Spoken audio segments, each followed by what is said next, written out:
When the client called crying because he was happy, because he won his asylum, you know what he said? What I do when I write a personal statement or the client gives a personal statement, I read the personal statement and then I make notes. So they say, I was attacked on this particular day and I was attacked in the community. So I want to know who saw the attack. Can I get witness statements? Did you report this to the police? Can I get the police report? You said you got bruises. Did you go to the doctor? Can I get the medical report? You see what I'm saying? Because if you're going to make reference to it, then you need to provide the evidence.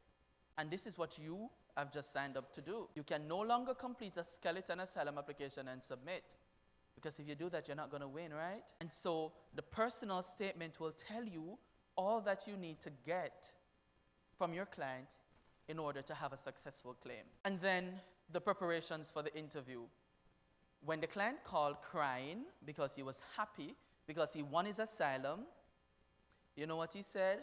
I want to thank you and your team. And he says, even the times when you curse me out, I'm a nice person. I don't curse people out, but I curse people out. And I cursed him out because we prepared an asylum application. He has a copy. You need to give all your clients a copy of the asylum application. And I said, okay, we're going to have a meeting, go over your application. I came with questions. I am now the asylum officer.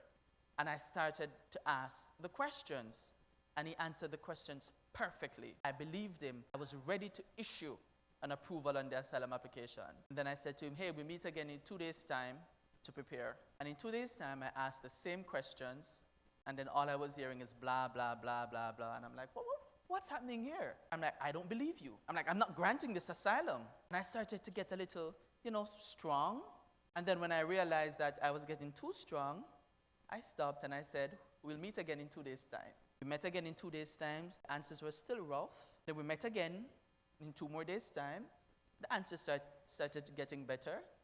And then we keep meeting until we were ready for the interview. So you're going to have to prepare. You start preparing the person, your client, for the interview once you submitted it. So once you put it in that envelope and you ship it off to the government, you start preparing for the interview.